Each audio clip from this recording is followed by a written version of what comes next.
You say, let's get your 10-year plan. Let's work on your 3-year plan and your 1 year. Let's set benchmarks. That's goal setting. It sounds simple, Mr. President, but it's not happening in our communities enough. The second portion that Mr. Bryant laid out was building bridges. That's about social capital. So everybody doesn't know that they can call their elected official when they have issues. Everybody doesn't understand. My mother used to say, show me your friends, and I'll show you where you're going. I'll show you where you're going to end up. So we really focus on the networks and net worth of those networks. The last part, I think, is the most important, content management, because we have to get young people who have access to guns, who don't have access to spaces and places to thrive. We have to get them to understand the power of their minds, that there's personal responsibility that they have to take, that thoughts become things. So sometimes we talk to young people about how much time they spend listening to certain music or going to certain movies or watching certain shows, just so we can keep a peg on what are you feeding your mind. And those are the 3 parts of the SGP tool. Any questions before we talk to our gang specialist, Mr. President? No, I've done a lot of work in this area, but I want to hear it more. Okay. So, Mr. Campbell, gang specialist, community liaison supervisor. Peace. How you doing, Mr. President? Let's see, man. My name. How you doing? I'm doing all right. We in the hood, so you know. A little stronger. But my name is Emmanuel Campbell, and my role at CCD is bring groups of people that usually don't be together. What that entails is peace treaties, mediation, and understanding. We have a special group within our organization called CLs, which stands for Community Liaison. Now, their job is to go into different inner city communities and build relationships throughout New York City and New York State. Build relationships, get intel, grab data, and bring it back to our organization so we can sit down and debrief and see how we can go into these rural areas in the inner city communities and provide the best support. Now, hold on 1 second. On that point, that's not an everybody job, Mr. President. Everybody can't be a community liaison. You got to be born with the gift. You got to have a certain type of, you have to know how to be in a room and just kind of, do things without talking sometimes. You got to be like a James Bond kind of character when you're, so the training is about diplomacy. A community liaison, and we created that position to work around the city of New York so that you can say, you know what, I'm here, but I'm not here I'm here to support quietly, right? A community liaison knows how to be in places that are very tricky and hairy and not escalate situations. So we see people that have that kind of innate ability, but we also try to work on them with their skill sets to develop it a little more. You like to be an ambassador? Yeah. That's what he is. That's what it is. Yeah. And I don't want to embarrass the brother. So Woodside and Queensbridge houses have a rivalry that goes back. It's like the Montagues and the Capulets. They don't even know sometimes why they're shooting and killing at each other. And it just so happens Mr. Campbell's from a team in Woodside, right? We're not going to say a gang, but a team in Woodside that had beef with teams in Queens. And so him coming on the team, they said, no way, don't do that, K-Bang. Do not bring someone from that side to this side. And he's been probably one of the most important hires we've ever made because he's the bridge. He has that skill set. So whether we're in Harlem, what I used to say cool, or if we're in the Bronx with groups up there, this gentleman knows how to navigate, and he has the influence and credibility to get us peace agreements. And once you're in a state of peace, then we can talk. Now we can kind of sort through what is this about? Is taking another life going to end this situation or just keep us going? So very crucial to our work, our human justice work, is the community liaison. Ambassador, as you said, Mr. President. I used to have a close friend who was a hell of a national basketball player. And he used to say, you got to know how to know. You got to know how to know. I can walk you into the Library of Congress. You don't know how to read the card catalog. It's of no value to you. You got to know how to know. Yeah. Thank you, sir. I appreciate that. Let's go this way, if you wouldn't mind, Mr. President. We're going to talk about education. We are in PS 111, and we're very happy and fortunate to be here. This is a phenomenal place of learning. And I've heard you speak in the not so distant past about some of the disparities in education, especially in communities of color, health disparities and others, but specifically in education. Well, when you get leadership in a school that immediately buys into this human justice approach to dealing with conflict, I'm gonna let Principal Jagan describe our relationship over the past few years and what we've been able to accomplish. Just want to say again, our mayor is here, and part of the success we know that's going to happen moving forward in New York City is because before this gentleman was elected, he said, "K. Bain, I get it," and he got it. He's one of the people that comes out with us on deployments, sees it firsthand, kind of like you're doing here today, right? But it's important when leadership right away, not 6, 7, 8 years later, but right away gets it. And Principal Jagan can describe what the outcomes look like when that happens. Can I ask one question? Sure. What are the grades here? I'm sorry? What are the ages in this Oh, school? this is a community school, pre-K to 8. Pre-K to 8. Yes, so welcome. And Mr. President, as you know, education is the foundation for success. It builds confidence, it creates character, and it sets the foundation for learning. And we have the greatest teachers here that are imparting that knowledge on our children. We have approximately 300 scholars here, and I know them all. With the collaboration with K. Bain and CCD, we have worked to bring the resources from the community inside of our school. And we have to recognize as leaders, our role is to make more leaders. And that only happens when we step into the community. I can tell you the impact of when I walk into Queensbridge, and similar to what you said, with my cell phone, and the children see me in their neighborhoods, and they're like, "Oh, that's Ms. Jagan." When I come back to school, that builds trust and confidence. And education breaks down those barriers, but that can only happen when we're careful and we bring those resources right into school. In our school, I'm very happy to say that community capacity development, they're here every day doing conflict mediation, supporting our dismissal. We understand that's a critical part of the instructional day. We have the best teachers teaching. I can hear my superintendent, Dr. Philip Compasto, saying, "Build community." As a leader, I recognize very early in my principalship that community partnerships is the way to go. We have our scholars here, grades 1 to 4, they all have bank accounts. They need to understand that education provides them choice. What better place to begin that? Having money for college right here with NYC Kids Rides. And I'm proud to say that that started right here in Community School Education District 30 under the leadership of our superintendent, the support of our partners. And as a principal, we've learned how to manage our partnerships and bring them in. Our scholars receive free dental in the school. Our scholars also have a pantry. The parents can shop for food in the school.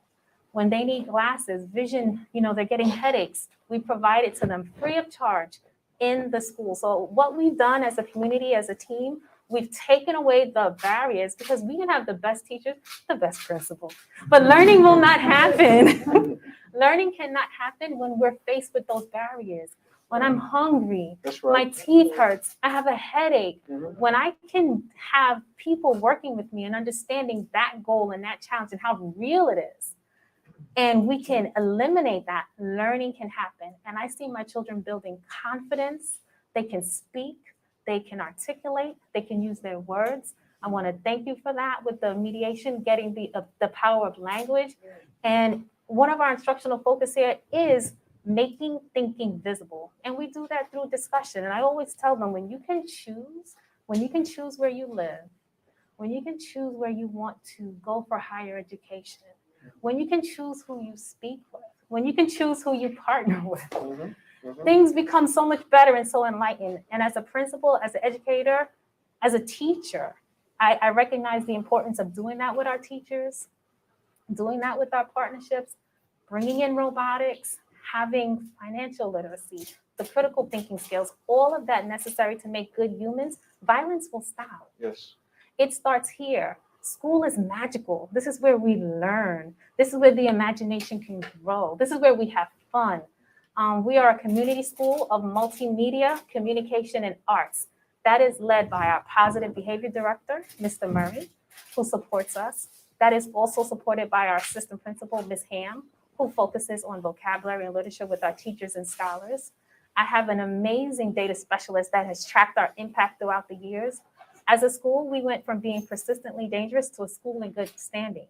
And that happens with the power of partners. Can you say that again? As a school, we went from, Persistently dangerous. When I was given the privilege of becoming the principal of the Jewel of Long Island City, this school was persistently dangerous.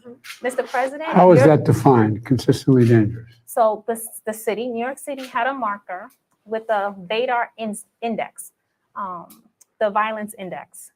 When I took over the school, the index was 3.2. Persistently dangerous at that time was 1.5. So I was more than double. The following year, we went down to 2.0. Still persistently dangerous. So I'm bearing that weight. And I'm thinking, what can I do to remove that stain, to get our children learning, to get them wanting to be here?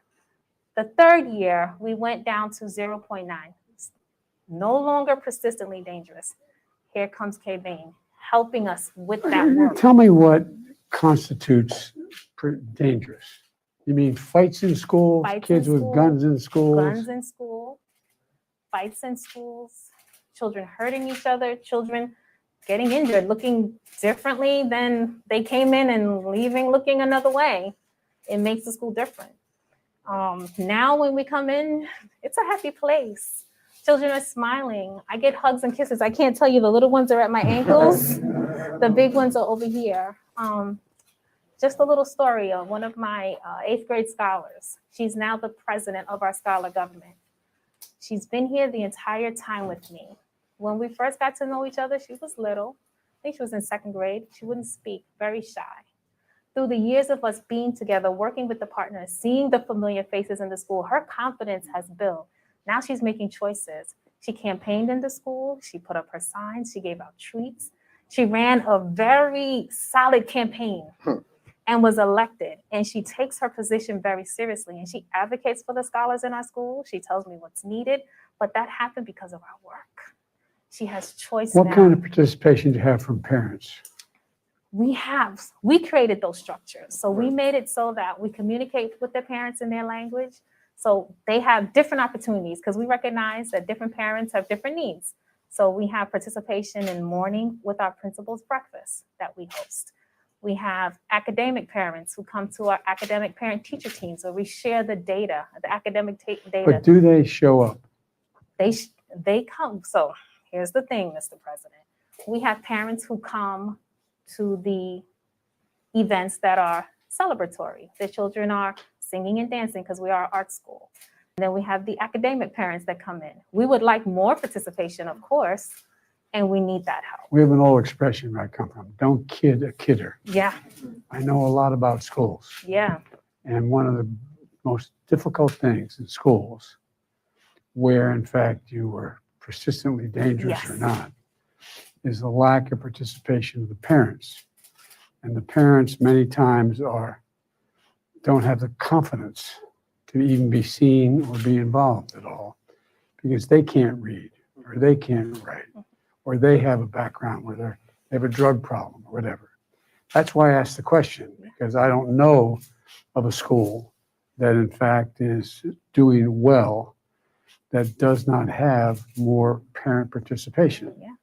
That's why I asked the question. I'm not trying to be critical. I'm just trying to I understand. understand it, and I appreciate it. I think what you're saying raises the fact that there's an intersectionality around inequity. So education, when done wrong, is violence. Mhm. When health needs are not met in a community, that's a form of violence. It contributes to the violence.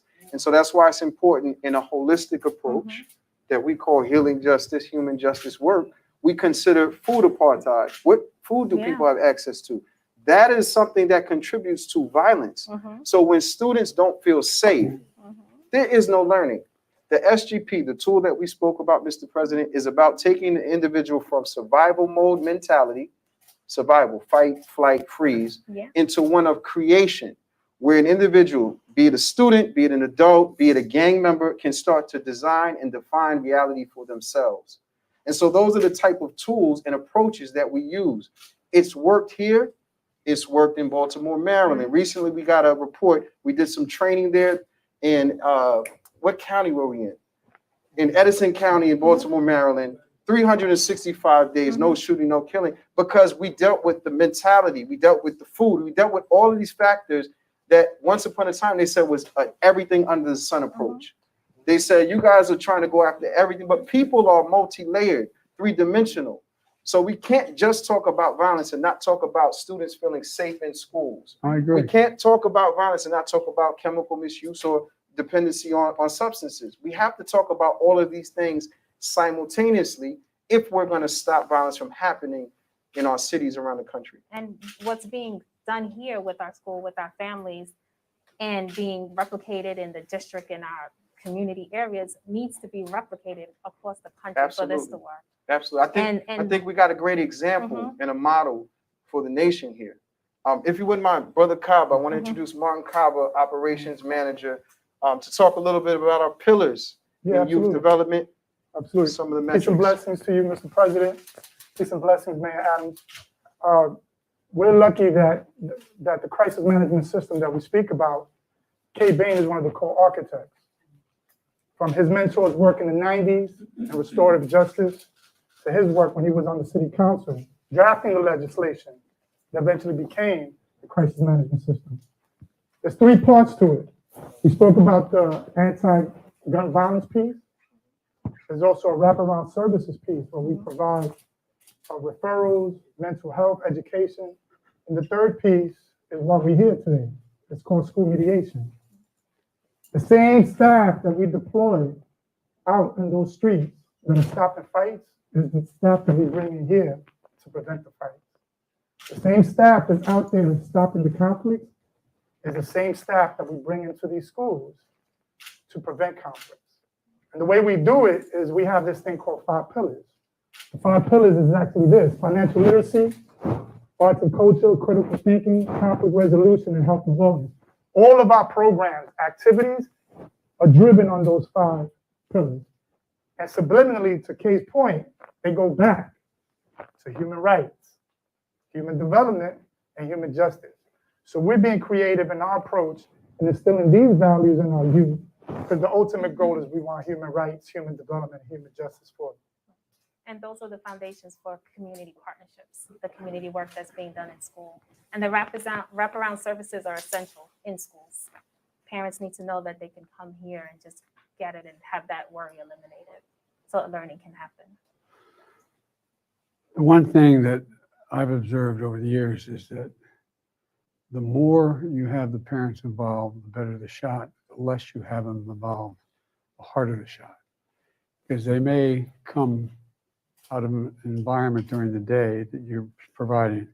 If they go home and mom or dad is in real trouble and they have real problems. One of the things that surprised me, we've done, and all the congressmen and senators behind you know that we found that there's extensive studies done, if you send a 3-year-old and a 4-year-old, no matter what background they come from, no matter how dysfunctional the home, you send that child to school, not to daycare, to school, you increase by somewhere between 48 and 56% the chance that they'll go all the way through all 12 years of school and go on beyond that. Right.